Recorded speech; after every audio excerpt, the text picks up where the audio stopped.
Shalom, selamat berjumpa kembali dengan firman Tuhan yang diperuntukkan untuk kita hari ini, yang diambil dari Matius 7 ayat yang pertama yang berbunyi, "Jangan kamu menghakimi supaya kamu tidak dihakimi." Sekali lagi, jangan kamu menghakimi supaya kamu tidak dihakimi. Sejauh demikian firman Tuhan, kita yang berbahagia adalah orang yang mendengarkan, merenungkan, dan melaksanakan dalam hidup kita hari lepas sehari. Marilah kita berdoa. Bapa Surgawi, kami sungguh bersyukur karena Tuhan mau menyapa kami dengan firman-Nya pada pagi hari ini. Layakkan dan kuduskan urapi hamba-Nya dalam kelemahannya, sehingga firman-Mu sungguh menjadi bagian kami. Dalam nama Yesus. Amin. Tolstoy pernah berkata, banyak orang berambisi untuk mengubah seluruh dunia ini.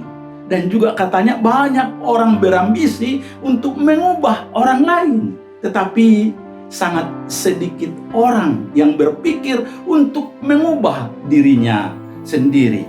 Tentu saudaraku, hal ini disebabkan sejak kita berdosa sudah terbiasa untuk menyalahkan, untuk menuduh orang lain dan melihat kekurangan-kekurangan orang lain. Kita sudah terbiasa untuk mencari-cari kelemahan orang lain dan meneriakkannya dengan gembira saat kita menemukannya. Dan saudaraku, lucunya ya, kita merasa bahwa kita lebih suci, lebih baik, lebih benar dari orang lain.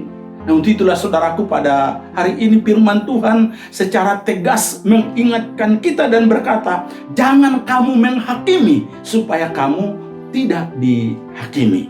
Apa maksudnya saudaraku? Apakah larangan untuk menghakimi dalam teks ini untuk jadikan alasan untuk menghindari penilaian terhadap orang lain dan mendewakan relativisme? Atau tidak ada kebenaran mutlak? Tentu tidak, saudaraku. Dan juga bukan untuk meniadakan dan melarang adanya lembaga pengadilan negara dan lembaga pengadilan yang lainnya. Karena memang Allah sendiri yang berkata dan memberikan hak itu dan kuasa itu kepada pemerintah. Bukan juga mau meniadakan adanya disiplin gereja yang kita sebut sebagai ruhut parmahanion pamicangon. Bukan, karena jelas Tuhan Yesus juga sudah ungkapkan dalam Matius 18 ayat 15 sampai 17 dan juga dalam 1 Korintus 5 ayat 1 dan 2 ayat 9 sampai 13. Di sana dikatakan supaya kita juga mau menegur dengan berbagai cara, atau agar kita membutakan diri kita dengan kesalahan orang lain, atau tidak peduli bahkan menutup diri kita dengan kesalahan orang lain.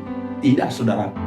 Justru firman Tuhan rindu supaya kita mau menegur, mau menasihati orang lain dengan kasih, supaya sahabat dan orang-orang Kristen itu tidak ada yang binasa, tetapi memperoleh hidup yang kekal. Makanya poinnya di sini, saudaraku, di mana sikap menghakimi itu lebih kepada sikap yang begitu fanatik dan agresif terhadap dosa-dosa orang lain, bahkan sangat aktif mencari-cari kesalahan orang lain, tetapi begitu toleran dengan dosa-dosa sendiri, padahal mungkin lebih banyak dan lebih besar. Makanya Bapak Pendeta Budi Asali MD menulis dalam eksposisi Injil Matius bahwa arti jangan menghakimi di sini adalah yang pertama, menganggap diri sendiri benar. Yang kedua, terlalu gampang dan cepat menyalahkan orang lain sebelum mengetahui seluruh persoalannya.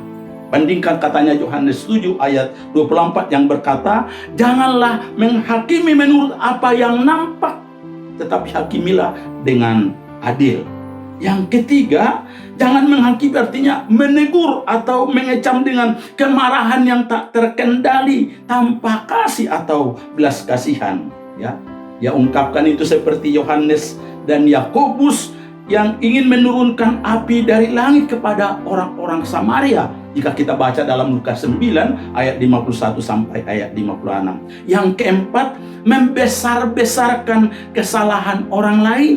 Dan yang kelima, mempunyai sikap terlalu kritis yang biasanya selalu mencari-cari kesalahan orang dan merasa senang pada saat bisa menemukan dan mengecam kesalahan orang lain itu.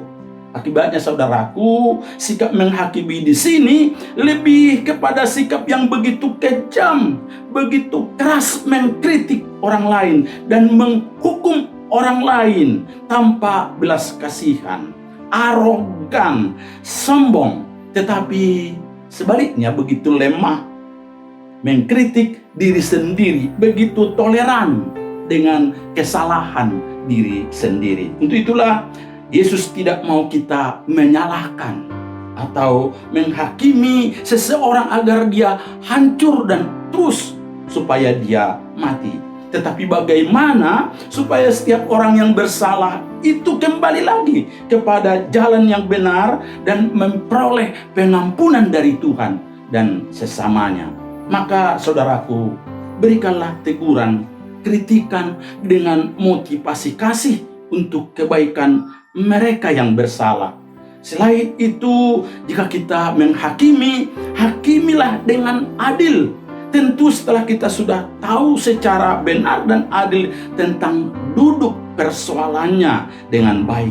Tidak karena mendengar kabar angin, kabar orang-orang atau kata orang sepotong-sepotong. Atau pada waktu saudara hanya tahu sebagian dari fakta-fakta yang ada.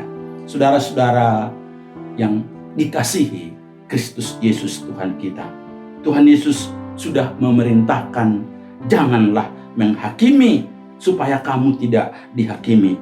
Tentu agar komunitas yang kita bangun, baik dalam keluarga, baik dalam gereja, baik dalam persautaan, baik dalam bermasyarakat, baik dalam bernegara atau dimanapun, supaya jangan menjadi komunitas yang suka menghukum orang lain secara kejam dan rindu untuk memojokkan orang lain. Tetapi mari setiap kita rindu menjadi seseorang yang memulihkan, menyembuhkan, mengampuni, mengasihi, berbagi anugerah satu dengan yang lain. Tuhan Yesus memberkati saudara. Amin.